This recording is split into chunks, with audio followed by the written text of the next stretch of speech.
I didn't expect to see anywhere near this many people, and I'll tell you what, I'm as nervous as a cat in a room full of rocking chairs. I mentioned when I started that I was a little bit nervous, and I've got my water jug up here, and I drink a little bit, and I talk a little bit, and I drink a little bit, and I talk a little bit, and somebody said it just kind of, they never had seen a windmill run on water.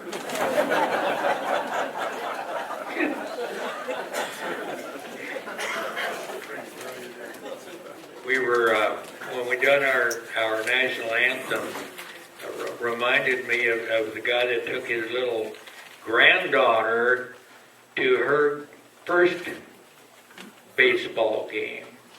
And they got to the stadium, and they got seated in their seats, and then he told her, he said, now sis, just before the game starts, why, they're going to sing the national anthem, and everybody's going to have to stand up and put your hand on your heart. And so, sure enough, the band started, and everybody stood up, and she put her hand here kind of on her butt. And after the music was over, he said, well, now, sis, why'd you put your hand back there? And she said, well, she said, whenever I walk by Grandma, she always pats me there and says, bless your little heart.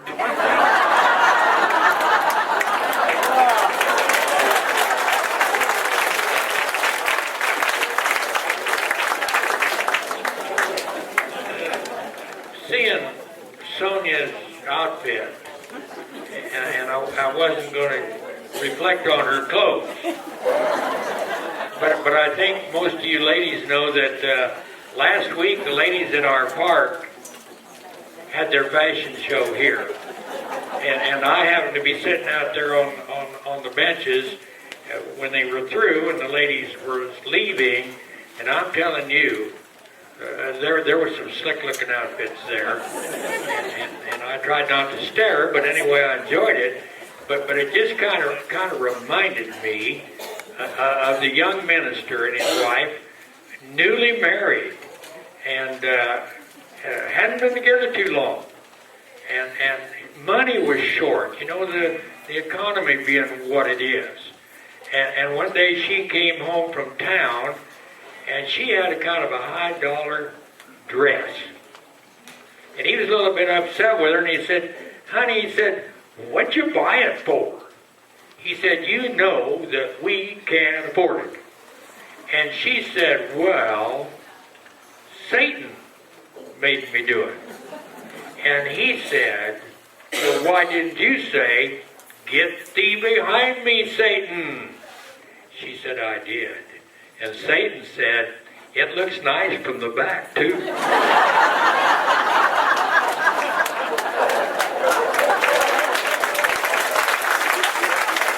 Anybody here that's as old as I am will remember that President Roosevelt won World War II sitting in a high chair, or a wheelchair.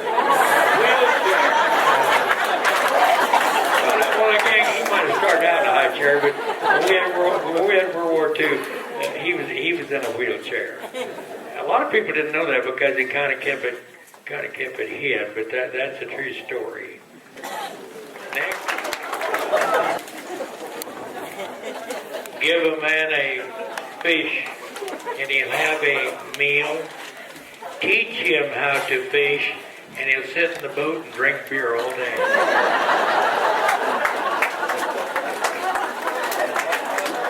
Yeah, would you say 5 minutes? I want to tell you just this little thing because it kind of reminded me of when we was talking about the war.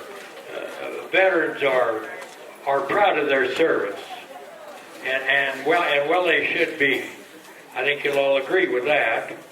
But these two little men were walking down the sidewalk and coming from opposite directions.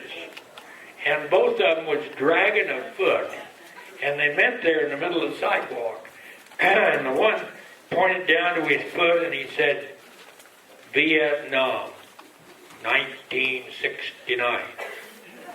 And the other one pointed the other way and he said, dog poop 40 yards back.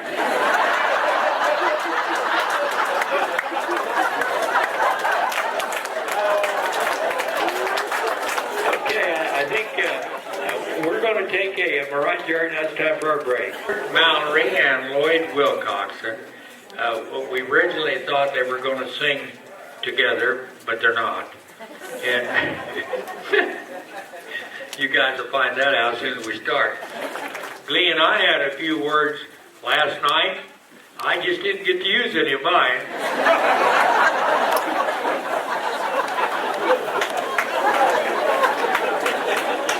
I imagine I'll be frying my own eggs in the morning.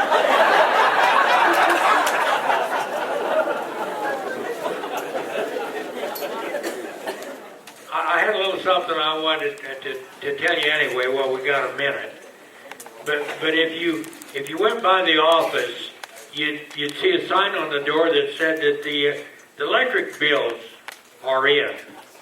And it reminds me of the guy that went to the doctor's office, and all he had was an ingrown toenail.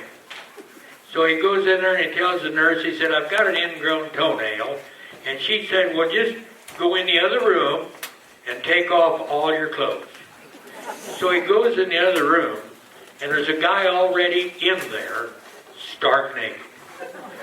And he says to this fellow, he said, I don't understand why you have to take off all your clothes if all you got's an ingrown toenail. And the guy said, don't ask me. He said, I just stopped to read the meter.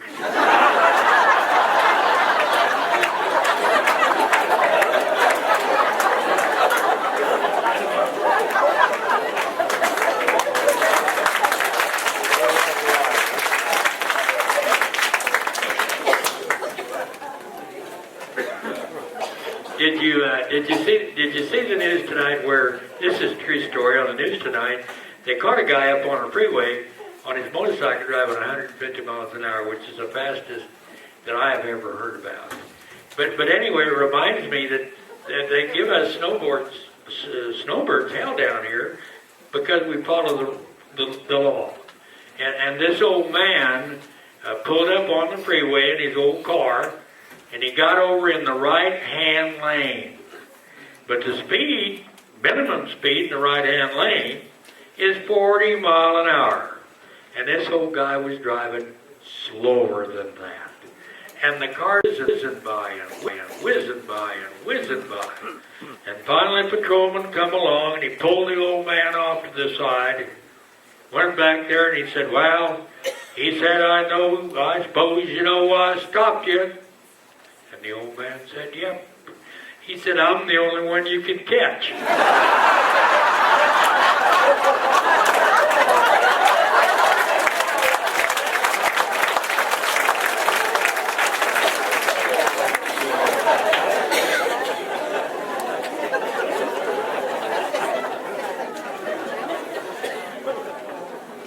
Now, let me know when to go with Stuart.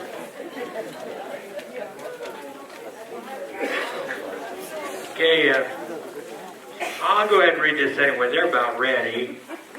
It's getting past my bedtime.